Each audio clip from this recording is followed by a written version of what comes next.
ಸಾಕಷ್ಟು ಆತಂಕ, ಭಯ ಅಸ್ತಮಾ ಅಂತ ಒಂದು ಕಾಯಿಲೆ ಮೇಲೆ ಇದೆ. ಯಾಕೋಸ್ಕರ ಇಷ್ಟೊಂದು ಭಯ, ಆತಂಕ?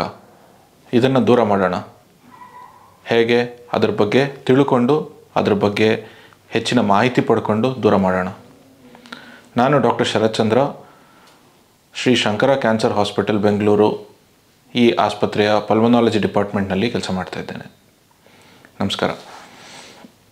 ಸೊ ಬ್ರಾಂಕಿಯಲ್ ಆಸ್ತಮಾ ಅಥವಾ ಅಲರ್ಜಿಯಿಂದ ಉಂಟಾಗುವಂತಹ ಶ್ವಾಸಕೋಶದ ಒಂದು ತೊಂದರೆ, ಮೇನ್ಲಿ ಹೇಗೆ ಈ ಒಂದು ಸಮಸ್ಯೆ ಬರುತ್ತೆ, ಏನು ಈ ಸಮಸ್ಯೆ ಅಂದರೆ, ಆಸ್ತಮಾ ಅಂದರೆ ಏನು, ಇದ್ರ ಬಗ್ಗೆ ಸ್ವಲ್ಪ ಗಮನ ಹರಿಸೋಣ. ಆಸ್ತಮಾ ಅಂದರೆ ಬೇಸಿಕಲಿ ಶ್ವಾಸಕೋಶದಿಂದ ಉಂಟಾಗುವಂತಹ ಒಂದು ಅಲರ್ಜಿಕ್ ರಿಯಾಕ್ಷನ್ ಯಾವುದಕ್ಕಾಗಿರ್ಬೋದು, ಧೂಳಾಗಿರ್ಬೋದು ಅಥವಾ ಹೊಗೆ ಆಗಿರ್ಬೋದು, ಅಥವಾ ವೇರಿಯಸ್ ಅಲರ್ಜೆನ್ಸ್, ಹೂವಿಂದ ಬರುವಂತಹ ಪೋಲನ್ಸ್ ಅಂತ ಹೇಳ್ತೇವೆ, ಅದರಿಂದ ಆಗಿರಬಹುದು, ಅಥವಾ ಮನೆಯಲ್ಲಿ ಪೆಟ್ ಆ್ಯನಿಮಲ್ಸ್ ಇರ್ಬೋದು, ಅದರಲ್ಲಿ ಬರುವಂತಹ ಒಂದು ಸಣ್ಣದಾದಂತಹ ಕೂದಲಿನ ಪುಡಿಗಳಾಗಿರಬಹುದು. ಇದಕ್ಕೆಲ್ಲ ಉಂಟಾಗುವಂತಹ ಒಂದು ಅಲರ್ಜಿಕ್ ರಿಯಾಕ್ಷನಿಗೆ ನಾವು ಬ್ರಾಂಕಿಯಲ್ ಆಸ್ತಮಾ ಅಂತ ಹೇಳ್ತೇವೆ. ಈ ಬ್ರಾಂಕಿಯಲ್ ಆಸ್ತಮಾ ಒಂದು ಬಹುಕಾಲದಿಂದ ಇರುವಂತಹ ಒಂದು ಸಮಸ್ಯೆ ಆಗಿರುತ್ತೆ. ಕ್ರಾನಿಕ್ ಏರ್ವೇ ಇನ್ಫ್ಲಮೇಷನ್ ಅಂತ ಕೂಡ ಹೇಳ್ತೀವಿ ಇದಕ್ಕೆ. ಬೇಸಿಕಲಿ ಇದರಲ್ಲಿ ಏನಾಗುತ್ತೆ ಅಂತಂದರೆ, ನಮ್ಮ ಶ್ವಾಸನಾಳಗಳು ಒಂದು ಮುಖ್ಯ ಶ್ವಾಸನಾಳ ಇರುತ್ತೆ, ಅದು ಡಿವೈಡ್ ಆಗಿ 2 ಶ್ವಾಸನಾಳಗಳಿಗೆ ಡಿವೈಡ್ ಆಗುತ್ತೆ. ಅದು ಫರ್ದರ್ 2 ಶ್ವಾಸಕೋಶಗಳಿಗೆ ಒಂದು ಮರದ ಒಂದು ಕೊಂಬೆಗಳು ಹೇಗೆ ವಿಂಗಡಿಸಿ ಡಿವೈಡ್ ಆಗಿ ಕೊನೆಗೆ ಎಲೆಗಳಲ್ಲಿ ಮುಟ್ಟುತ್ತೋ ಹಾಗೆ ಕೂಡ ನಮ್ಮ ಶ್ವಾಸಕೋಶಗಳು ಕೂಡ ಇರುತ್ತೆ. ಸಣ್ಣ ಬ್ರ್ಯಾಂಚ್ಗಳಾಗಿ ಕೊನೆಗೆ ಆಲ್ವಿಯೋಲೈ ಅಥವಾ ಒಂದು ಏರ್ ಸ್ಯಾಕ್ಸ್ ಅಂತ ಹೇಳ್ತೀವಿ, ಒಂದು ಸಣ್ಣದಾದಂತಹ ಬಲೂನ್ ಅಂತ ಅನ್ಕೋಬೋದು. ಇದರ ತನಕ ಗಾಳಿ ಮುಟ್ಟಿ ಅಲ್ಲಿ ನಮಗೆ ಬೇಕಾಗುವಂತಹ ಆಮ್ಲಜನಕ ಅಥವಾ ಆಕ್ಸಿಜನ್ ರಕ್ತಕ್ಕೆ ಹೀರಿಕೊಂಡು ಬೇಡದಾದಂತಹ ಇಂಗಾಲ, ಕಾರ್ಬನ್ ಡೈಆಕ್ಸೈಡ್ ಅದನ್ನು ಹೊರಹಾಕತ್ತೆ. ಬೇಸಿಕಲಿ ಈ ಬ್ರಾಂಕಿಯಲ್ ಆಸ್ತಮಾ ಅಂತ ಹೇಳಿದ್ರೆ ಈ ಏರ್ವೇ ಅಥವಾ ಶ್ವಾಸನಾಳಗಳಲ್ಲಿ ಉಂಟಾಗುವಂತಹ ಒಂದು ಊತ ಅಥವಾ ಸ್ವೆಲ್ಲಿಂಗ್ ಯಾವುದಕ್ಕಾಗುತ್ತೆ? ನಾ ಈಗಾಗಲೇ ಹೇಳ್ದಂಗೆ ವೇರಿಯಸ್ ಅಲರ್ಜೆನ್ಸ್ ಇರ್ಬೋದು ಅಥವಾ ವೇರಿಯಸ್ ಡಸ್ಟ್ ಪಾರ್ಟಿಕಲ್ ಇರ್ಬೋದು, ಇದಕ್ಕೆ ಆಗುವಂತಹ ಒಂದು ಓವರ್ ಎಕ್ಸಾಜುರೇಟೆಡ್ ರೆಸ್ಪಾನ್ಸ್. ಇದು ಎಷ್ಟರ ಮಟ್ಟಿಗೆ ಇರುತ್ತೆ, ಯಾವ ಥರ ಸಿಂಪ್ಟಮ್ಸ್ ಪ್ರೆಸೆಂಟೇಷನ್ ಆಗುತ್ತೆ ಅಂತ ಹೇಳೋದಾದರೆ, ಕೆಲವರಲ್ಲಿ ಮೈಲ್ಡ್ ಆಗಿರಬಹುದು, ಕೆಲವರಲ್ಲಿ ಸಿವಿಯರ್ ಆಗಿರಬಹುದು. It all depends person to person. So ಕೆಲವರಲ್ಲಿ ಯಾವಾಗಲಾದರೂ ಸಮ್ಮರಲ್ಲಿ ಅಥವಾ ಯಾವಾಗಲಾದರೂ ಚಳಿಗಾಲದಲ್ಲಿ ಅಥವಾ ವಿಂಟರಲ್ಲಿ ಸ್ವಲ್ಪ ಮಟ್ಟಿಗೆ 1-2-3 ದಿನ ಅಥವಾ 4-5 ದಿನ ಕೆಮ್ಮು ಬಂದು ಅಥವಾ ಒಂದು ಅಲರ್ಜಿಕ್ ರಿಯಾಕ್ಷನ್ ಆಗಿ ಒಂದು ನೇಸಲ್ ಡಿಸ್ಚಾರ್ಜ್ ಅಂತ ಹೇಳ್ತೀವಿ ಅಥವಾ ಶೀತ ಆಗುವಂಥದ್ದು, ಆ ಥರ ಅದು ಮೈಲ್ಡ್. ಆ ಥರದಿಂದ ವೆರಿ ಸಿವಿಯರ್ ಆಗಿ ಹಾಸ್ಪಿಟಲಲ್ಲಿ ಅಡ್ಮಿಟ್ ಆಗಿ ICU ತನಕ ಹೋಗುವಂತಹ ಒಂದು ಸಿವಿಯರಿಟಿ ಕೂಡ ಈ ಸಮಸ್ಯೆಯಲ್ಲಿ ಆಗಬಹುದು. ಈಗ ನಾವು ಬ್ರಾಂಕಿಯಲ್ ಆಸ್ತಮಾ ಅಂದರೆ ಏನು ಅಂತ ತಿಳ್ಕೊಂಡಿದ್ದೀವಿ, ಅದು ಎಷ್ಟು ಮೈಲ್ಡ್ ಅಥವಾ ಸಿವಿಯರ್ ಆಗಿರಬಹುದು ಅಂತ ತಿಳ್ಕೊಂಡಿದ್ದೀವಿ. ಇದು ಸಮಸ್ಯೆ ಎಷ್ಟರ ಮಟ್ಟಿಗೆ ಹೆಚ್ಚಾಗಿದೆ ನಮ್ಮ ದೇಶದಲ್ಲಿ ಅಂತ ಹೇಳಿದ್ರೆ, ಕೋಟ್ಯಾಂತರ ಜನ ಈ ಒಂದು ಆಸ್ತಮಾ ಸಮಸ್ಯೆಯಿಂದ ಗೊತ್ತಿದ್ದು ಕೆಲವರಿಗೆ ಸಮಸ್ಯೆಯ ಅರಿವೇ ಇಲ್ಲದೆ, ಸಮಸ್ಯೆ ಇದೆ ಅಂತ ಗೊತ್ತಿಲ್ಲದೇನೆ ಅದರ ಸಿಂಪ್ಟಮ್ಸ್ ಮತ್ತು ಅದರ ಪ್ರಾಬ್ಲಮ್ಸಿಂದ ಬಳಲ್ತಾ ಇದ್ದಾರೆ. ಸೊ ಈ ಕಾರ್ಯಕ್ರಮದ ಮುಖ್ಯ ಉದ್ದೇಶ ಏನು ಅಂತ ಹೇಳಿದ್ರೆ, ಮೊದಲನೇದಾಗಿ ಈ ಥರ ಸಮಸ್ಯೆ ಕಂಡು ಬಂದಲ್ಲಿ ಅದಕ್ಕೆ ಹೇಗೆ ಅದನ್ನು ಗುರುತಿಸುವಂಥದ್ದು, ಮತ್ತು ಇನ್ನೊಂದು ಏನಂತ ಹೇಳಿದ್ರೆ, ಈ ಥರ ಸಮಸ್ಯೆ ಇದೆ ಅಂತ ಹೇಳಿದ್ರೆ ಅದಕ್ಕೆ ಮುಂದೆ ಪರಿಹಾರ ಏನು ಅಂತ ತಿಳ್ಕೊಳ್ಳೋದಕ್ಕೆ. ಸೊ ಈ ಥರದ ಸಿಂಪ್ಟಮಟಾಲಜಿ ಅಂದರೆ ಈ ಥರದ ಗುಣಲಕ್ಷಣಗಳು ಅಂದರೆ ಮುಖ್ಯವಾಗಿ ಕೆಮ್ಮು ಬರುವಂಥದ್ದು, ಬಹುಕಾಲದಿಂದ ಕೆಮ್ಮು ಬರುವಂಥದ್ದು, ಕೆಮ್ಮಿನೊಡನೆ ಗಟ್ಟಿಯಾದಂತಹ ಕಫ ಬರುವಂಥದ್ದು, ಲೋಳೆ ಅಥವಾ ಕೆಲವರು ಪೇಷಂಟ್ಸ್ ಹೇಳೋ ಹಾಗೆ ಒಂದು ದಾರದ ಥರದ ಎಳೆಯುವಂತಹ ಒಂದು ಕಫ ಬರುವಂಥದ್ದು, ಅಥವಾ ಎಳೆತ, ವೀಸಿಂಗ್ ಅಂತ ನಾವು ಏನು ಹೇಳ್ತೀವಿ. ವೀಸಿಂಗ್ ಅಂದರೆ ಉಸಿರು ಒಳಗೆ ಮತ್ತು ಹೊರಗೆ ಬಿಡುವಾಗ ಒಂದು ವಿಸಿಲ್ ಅಥವಾ ಸಿಳ್ಳೆ ಹೊಡೆದಂತಹ ಒಂದು ಶಬ್ದ ಉಂಟಾಗುತ್ತೆ, ಇದಕ್ಕೆ ನಾವು ವೀಸಿಂಗ್ ಅಂತ ಹೇಳ್ತೀವಿ. ಸೊ ಇದು ಮುಖ್ಯವಾಗಿ ಬ್ರಾಂಕಿಯಲ್ ಆಸ್ತಮಾದ ಗುಣಲಕ್ಷಣಗಳು. ಇದರ ಜೊತೆಗೆ ಕೆಲವೊಂದು ಕೋಮಾರ್ಬಿಡಿಟೀಸ್ ಅಂತ ಹೇಳ್ತೇವೆ. ಕೋಮಾರ್ಬಿಡಿಟೀಸ್ ಅಂತ ಹೇಳಿದ್ರೆ ಇದು ಬ್ರಾಂಕಿಯಲ್ ಆಸ್ತಮಾ ನಾ ಈಗಾಗಲೇ ಹೇಳಿದ ಹಾಗೆ ಇದು ಅಲರ್ಜಿಯಿಂದ ಉಂಟಾಗುವಂತಹ ಒಂದು ಸಮಸ್ಯೆ. ಇದೇ ಅಲರ್ಜಿಯಿಂದ ಕೆಲವೊಂದು ಬೇರೆ ಗುಣಲಕ್ಷಣಗಳು ಕೂಡ ಇರುತ್ತೆ. ಹೇಗೆ ಶ್ವಾಸನಾಳಗಳಿಗೆ ಎಫೆಕ್ಟ್ ಆಗುವಂಥದ್ದು, ನಮ್ಮ ಮೂಗಿಗೂ ಎಫೆಕ್ಟ್ ಆಗಿ ಪದೇ ಪದೇ ಶೀತ ಆಗುವಂಥದ್ದು, ಮೂಗಿನಲ್ಲಿ ನೀರು ಥರ ಸೋರುವಂಥದ್ದು, ಅಥವಾ ಗಂಟಲು, ಕಿವಿ, ಕಣ್ಣಲ್ಲಿ ತುರಿಕೆ ಆಗುವಂಥದ್ದು, ಇದು ಕೂಡ ಇದೇ ಅಲರ್ಜಿಯ ಗುಣಲಕ್ಷಣಗಳು. ಇದು ಕೂಡ ಕಂಡು ಬರಬಹುದು. ಇನ್ನು ಕೆಲವರಲ್ಲಿ ಚರ್ಮದಲ್ಲಿ ತುರಿಕೆ ಆಗುವಂಥದ್ದು, ಇಚ್ಚಿಂಗ್ ಆಗುವಂಥದ್ದು, ಅದು ಕೂಡ ಕಂಡು ಬರಬಹುದು. ಸೊ ಇದು ಬ್ರಾಂಕಿಯಲ್ ಆಸ್ತಮಾ ಮತ್ತು ಅದರ ಅಸೋಸಿಯೇಟೆಡ್ ಕೋಮಾರ್ಬಿಡಿಟೀಸ್ ಅಂದರೆ ಅಲರ್ಜಿಕ್ ರೈನೈಟಿಸ್ ಆಗಿರ್ಬೋದು, ಅಲರ್ಜಿಕ್ ಕಂಜಂಕ್ಟಿವೈಟಿಸ್ ಆಗಿರ್ಬೋದು, ಇದರ ಮುಖ್ಯ ಗುಣಲಕ್ಷಣಗಳು. ಸೊ ಈ ಥರ ಗುಣಲಕ್ಷಣಗಳು ಇದ್ದರೆ ಅದು ಕೆಲವು ಡಿಫ್ರೆಂಟ್ ಟೈಪ್ಸ್ ಅಂತ ಹೇಳ್ತೀವಿ. ಡಿಫ್ರೆಂಟ್ ಟೈಪ್ಸ್ ಆಫ್ ಬ್ರಾಂಕಿಯಲ್ ಆಸ್ತಮಾದಲ್ಲಿ ಹಲವಾರು ವಿಧಗಳಿದೆ. ಒಂದೇನು ಅಂತ ಹೇಳಿದ್ರೆ ಒಂದು ಎಕ್ಸಸೈಸ್ ಇಂಡ್ಯೂಸ್ಡ್ ಆಸ್ತಮಾ ಅಂತ ಹೇಳ್ತೀವಿ. ಇದು ಯಾವ ಥರ ಸಮಸ್ಯೆ ಅಂತ ಹೇಳಿದ್ರೆ, ಯಾರಾದರೂ ವ್ಯಕ್ತಿ ವೇಗವಾಗಿ ಕಸರತ್ತು ಮಾಡಿದಾಗ ಅಥವಾ ಸ್ಟ್ರೆನಿಯಸ್ ಎಕ್ಸಸೈಸ್ ಮಾಡಿದಾಗ ಅಂಥ ಸಮಯದಲ್ಲಿ ಮಾತ್ರ ಉಂಟಾಗುವಂತಹ ಒಂದು ಉಸಿರಾಟದ ಸಮಸ್ಯೆಗೆ ಎಕ್ಸಸೈಸ್ ಇಂಡ್ಯೂಸ್ಡ್ ಆಸ್ತಮಾ ಅಂತ ಹೇಳ್ತೀವಿ. ಇನ್ನು ಕೆಲವರಿಗೆ ಕೆಲವೊಂದು ಮೆಡಿಸನ್ಸ್, ಎಸ್ಪೆಷಲಿ ಆಸ್ಪಿರಿನ್ ಅಂತ ಒಂದು ಮೆಡಿಸನಿಂದ ಇದೇ ರೀತಿಯಾದಂತಹ ಗುಣಲಕ್ಷಣಗಳು ಕಂಡು ಬರ್ಬೋದು. ಆಸ್ಪಿರಿನ್ ಇಂಡ್ಯೂಸ್ಡ್ ಆಸ್ತಮಾ ಅಂತ ಹೇಳ್ತೇವೆ.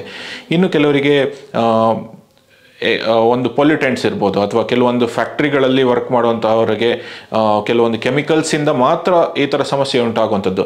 ಅವರು ಆ ವಾತಾವರಣದಿಂದ ಹೊರಬಂದಾಗ ಪೂರ್ತಿ ಆರಾಮಾಗಿ ಇರ್ತಾರೆ, ಬಟ್ ಫ್ಯಾಕ್ಟ್ರಿಯಲ್ಲಿ ಹೋಗಿ ಕೆಲಸ ಮಾಡುವಾಗ ಮಾತ್ರ ಸಿಂಪ್ಟಮ್ಸ್ ಉಂಟಾಗಬಹುದು. ಸೊ ಇದೊಂದು ಆಕ್ಯುಪೇಷನಲ್ ಆಸ್ತಮಾ ಅಂತ ಹೇಳ್ತೇವೆ. ಇನ್ನು ಕೆಲವರಿಗೆ ನಾ ಹೇಳಿದ ಎಲ್ಲ ಗುಣಲಕ್ಷಣಗಳು ಇಲ್ಲದೆ ಕೆಲವೊಂದು ಗುಣಲಕ್ಷಣಗಳು ಮಾತ್ರ ಇದ್ದು ಬರೀ ಕೆಮ್ಮಿದ್ದು ಅಂಥವರಿಗೆ ಕಾಫ್ ವೇರಿಯಂಟ್ ಆಸ್ತಮಾ ಅಂತ ಹೇಳ್ತೇವೆ. ಸೊ ಈ ಥರ ಹಲವಾರು ವಿಧಗಳಿದೆ. ನೆಕ್ಸ್ಟ್ ಏನು ಅಂತ ಹೇಳಿದ್ರೆ, ಯಾರಿಗೆ ಈ ಸಮಸ್ಯೆ, ಯಾರಿಗೆ ಇದು ತಟ್ಟಬಹುದು, ಯಾರಿಗೆ ಅಫೆಕ್ಟ್ ಆಗಬಹುದು ಅಂತ ನೋಡೋದಾದರೆ, ಇದು ಸಣ್ಣ ಮಕ್ಕಳಿಂದ ಹಿಡಿದು ದೊಡ್ಡವರಲ್ಲೂ ಕೂಡ ಈ ಸಮಸ್ಯೆ ಕಂಡುಬರ್ಬೋದು. ಹೆಚ್ಚಾಗಿ ಏನು ಅಂತ ಹೇಳಿದರೆ, ಸಣ್ಣ ಮಕ್ಕಳಲ್ಲಿ ಈ ಥರ ಸಮಸ್ಯೆ ಕಂಡು ಬಂದವರಲ್ಲಿ ತುಂಬ early age of life, may be ಒಂದು 2 ವರ್ಷ, 6 ವರ್ಷ, 10 ವರ್ಷ, ಈ ಥರದ ಮಕ್ಕಳಲ್ಲಿ ಯೂಶಲಿ ಈ ಥರ ಸಮಸ್ಯೆ ಕಂಡು ಬರೋದು ಈಗ ಸಾಕಷ್ಟು ಹೆಚ್ಚಾಗಿ ನೋಡ್ತಾ ಇದ್ದೀವಿ. ಈ ಥರ ಸಮಸ್ಯೆ ಬಂದವರಲ್ಲಿ ಅಪ್ರಾಕ್ಸಿಮೇಟ್ಲಿ ಒಂದು ಅಡೋಲೆಸೆನ್ಸ್ ಏಜ್ ಗ್ರೂಪ್ ಅಂತ ಒಂದು 17-18 ವರ್ಷ ಅಥವಾ 16-18 ವರ್ಷ ತಲುಪುವಷ್ಟರಲ್ಲಿ ಅವರ ಸಿಂಪ್ಟಮ್ಸು ಗ್ರ್ಯಾಜುವಲಿ ತಾನಾಗೆ ಕಡಿಮೆ ಆಗೋದು ಕೂಡ ಕಂಡು ಬರ್ತಾ ಇದೆ. ಸೊ ಈ ವಿಷಯ ಹೇಳುವ ಮುಖ್ಯ ಉದ್ದೇಶ ಏನು ಅಂತ ಹೇಳಿದ್ರೆ, ಯಾರಿಗಾದರೂ ಆಸ್ತಮಾ ಅಂತ ಬಂದ್ಬಿಟ್ಟಿದೆ ಅಂತ ಹೇಳಿದ್ರೆ, ಇದೇನಪ್ಪ ಇದು ಸಮಸ್ಯೆ, ಜೀವನ ಪರ್ಯಂತ ಸಮಸ್ಯೆನಾ, ಆ ಥರ ಅಂದ್ಕೊಳ್ಳೋ ಅವಶ್ಯಕತೆ ಇಲ್ಲ ಅಂತ ಒಂದು ಸ್ಟ್ರೆಸ್ ಮಾಡಿ ಹೇಳೋದಕ್ಕೋಸ್ಕರ ಈ ಒಂದು ಪಾಯಿಂಟನ್ನು ನಾನು ಹೇಳ್ತಾ ಇರೋದು. ಸೊ ನಾ ಹೇಳಿದಾಗೆ ಸಣ್ಣ ಮಕ್ಕಳಿಂದ ದೊಡ್ಡವರಲ್ಲೂ ಕೂಡ ಯಾರಲ್ಲಿ ಬೇಕಾದರೂ ಕಂಡು ಬರಬಹುದು. ಮತ್ತು ವಿಮೆನ್, ಗಂಡಸರಿಗೂ ಈ ಸಮಸ್ಯೆ ಕಂಡು ಬರ್ಬೋದು, ಹೆಂಗಸರಲ್ಲೂ ಕಂಡು ಬರ್ಬೋದು, ಯಾರಿಗೆ ಬೇಕಾದರೂ ಬರಬಹುದು.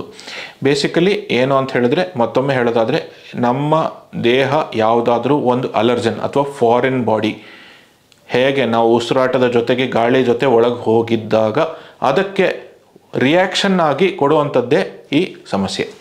ಮತ್ತೊಂದು ವಿಷಯ ಏನಂತಂದರೆ, ಹಲವಾರು ಬಾರಿ ನಾವು ಈ ಒಂದು ಸಂಗತಿಯನ್ನು ಕಂಡು ಬಂದಿರ್ಬೋದು. ಬೇರೆ ಊರಿಂದ ಇನ್ನೊಂದು ಊರಿಗೆ, ನಮ್ಮೂರಿಂದ ಬೇರೆ ಊರಿಗೆ ಅಥವಾ ಎಲ್ಲಾದರೂ ಪ್ರಯಾಣ ಮಾಡುವಾಗ ಕೆಲವರಲ್ಲಿ ಈ ಥರದ ಸಮಸ್ಯೆ ಉಂಟಾಗಬಹುದು.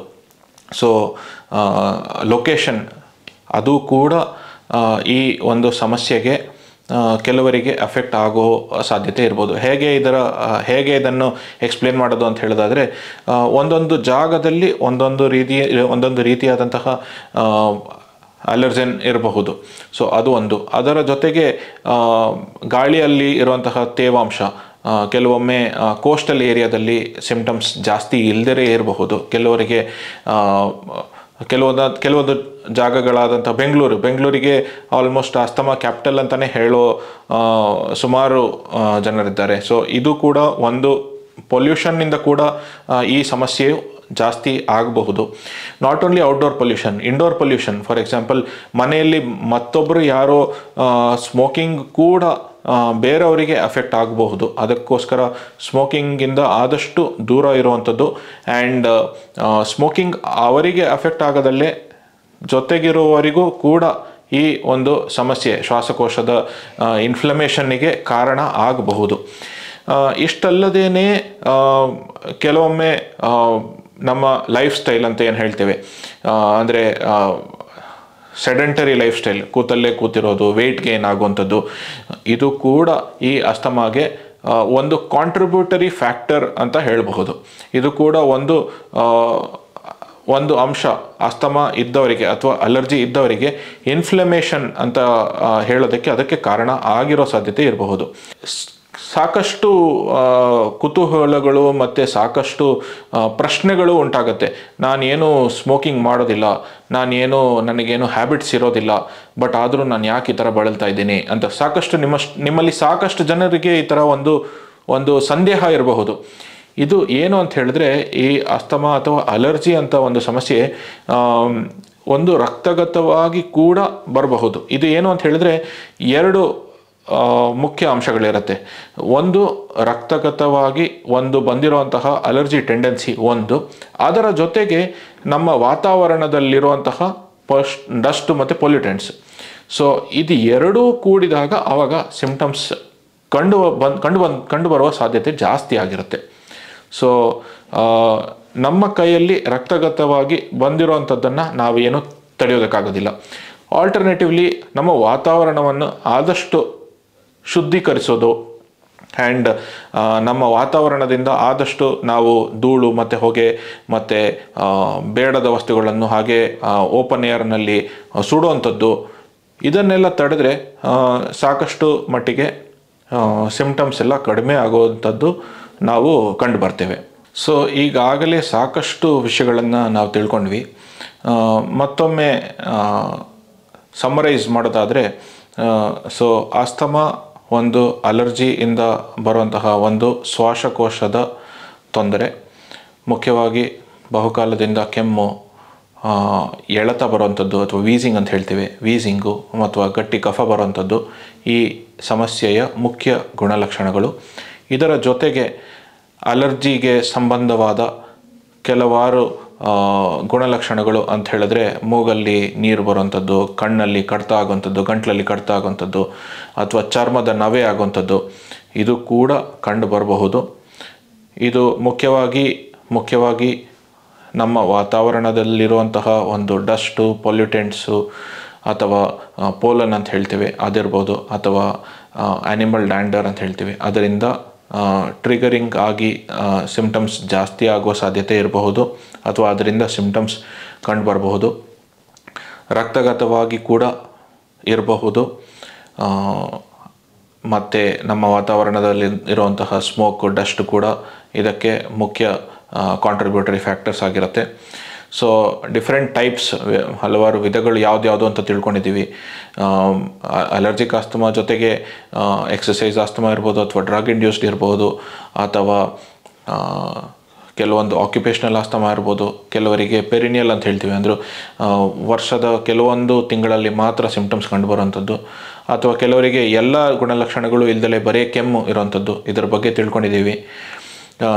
ಮತ್ತು ಈ ಆಸ್ತಮಾ ಯಾರಲ್ಲಿ ಕಂಡುಬರ್ಬೋದು ಅಂತ ತಿಳ್ಕೊಂಡಿದ್ದೀವಿ. ಮಕ್ಕಳಲ್ಲಿ, ದೊಡ್ಡವರಲ್ಲಿ, ಗಂಡಸರಲ್ಲಿ, ಹೆಂಗಸರಲ್ಲಿ, ಯಾರಲ್ಲಿ ಬೇಕಾದರೂ ಬರಬಹುದು.